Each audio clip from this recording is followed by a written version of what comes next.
Assalamualaikum warahmatullahi wabarakatuh. Nama saya Fatin Amira Balkis binti Zamri.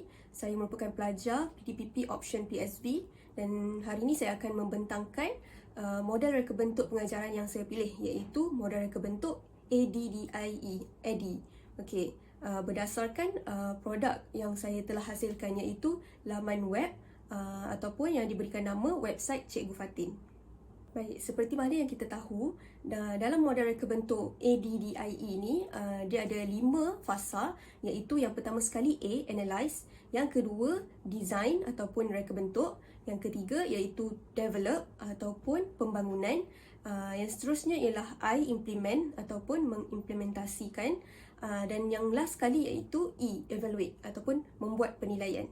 Untuk fasa yang pertama iaitu analyze ataupun menganalisis. Okey, yang pertama sekali kita perlu tahu, kita nak analisis tu persekitaran pembelajaran dan pengguna serta untuk tentukan matlamat pengajaran. Okey, yang pertama sekali ada beberapa soalan lah yang perlu kita tanya pada diri sendiri. Yang pertama sekali iaitu siapakah target pengguna? Okey, baik, untuk website Cikgu Fatin, target pengguna yang saya tetapkan ialah bergantung kepada semua lapisan umur, iaitu dari sekolah rendah, murid sekolah rendah umur 7 hingga 12 tahun, maupun sekolah menengah umur 13 hingga 17 tahun, ataupun siswazah universiti ataupun inilah mahasiswa lah atau mahasiswi. Okey, ataupun ibu bapa juga boleh terlibat dalam produk saya ni, laman website Cikgu Fatin ni, dan guru-guru, khususnya guru yang mengajar option PSB. Okey, yang kedua itu apakah masalah pembelajaran yang wujud. Okey, pada pendapat saya dapati terdapat beberapa murid lah yang mengalami kesukaran dalam menghasilkan sebuah poster. Okey, baik. Jadi dengan laman website laman web yang saya wujudkan ni, iaitu website Cikgu Fatin ni, saya telah mengajarkan ataupun memberi satu, orang kata, langkah-langkah untuk membuat teknik montaj. Okey, menghasilkan teknik montaj, dan teknik montaj tu bila kita gabungkan dia dan akan terjadilah hasil poster. Okey, dengan lebih mudah. Okey, tidak perlu menggunakan lukisan. Cuma gunakan teknik montaj. Okey, yang seterusnya ialah apakah pilihan untuk penyampaian pembelajaran. Okey, saya memilih untuk mewujudkan sebuah laman web yang mana dalam laman web tu terdapat beberapa platform lain juga. Okey, itu nanti saya akan terangkan kepada fasa yang berikutnya. Okey, yang kemudian tujuan pembelajaran interaktif melalui laman web. Okey, itu persoalannya. Apa tujuan dia? Okey, tujuannya untuk, tadilah macam saya cakap, untuk mendidik murid lah, khususnya murid-murid ni yang tidak tahu macam mana nak hasilkan sebuah poster. Jadi dengan adanya laman web ni, okey, mereka boleh mempelajari teknik-teknik montaj, dan ada juga inovasi yang telah saya hasilkan, yang akan saya bentangkan sebentar lagi. Okey, dan yang terakhir sekali, yang soalan kelima, iaitu apakah isi kandungan laman web. Okey, isi kandungannya, apa yang saya telah isi dalam laman web ialah pelbagai pelbagai jenis aktiviti, lebih kepada interaktif. Okey, jadi dekat situlah mereka boleh belajar, pada masa yang sama membuat latihan, ada amali dia, kemudian membuat penilaian juga. So ada banyak pelbagai platform dan aktiviti yang boleh mereka lakukan menerusi laman web yang saya wujudkan. Baik, fasa yang kedua iaitu D, Design, ataupun reka bentuk.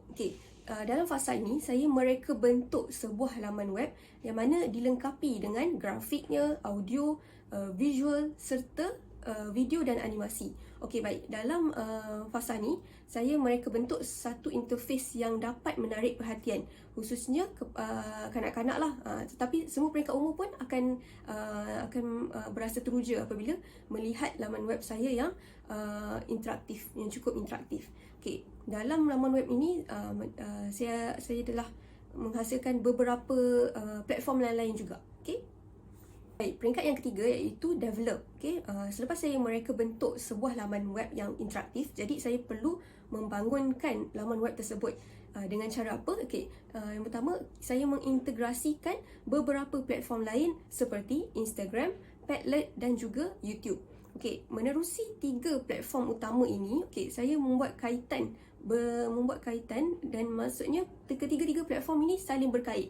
Okey, jadi ada terdapat kepelbagaian dan pengguna boleh meneroka kesemuanya dan tidak cepat berasa bosan lah.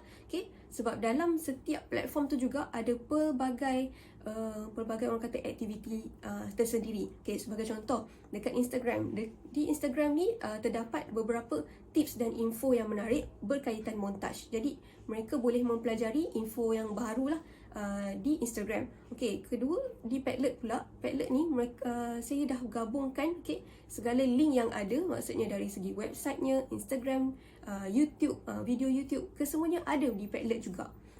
Dan di Padlet ni jugalah mereka boleh membuat penilaian terhadap kefahaman masing-masing dengan membuat aktiviti latihan yang telah saya hasilkan juga di situ. Kemudian di YouTube saya telah menghasilkan sebuah video tutorial yang diberi nama, saya buat satu inovasi, iaitu teknik montaj digital menggunakan platform canva.com. Jadi dari mereka ni boleh, pengguna boleh menghasilkan sebuah poster menggunakan teknik montaj digital di canva.com. Baik, bagi pengintegrasian 3 platform tu, yang pertama sekali ialah website saya sendiri. Di website itulah saya hasilkan beberapa apa orang panggil, macam station lah. Ada station yang perlu mereka klik, dan bila mereka klik tu dia akan pergi ke halaman yang baru.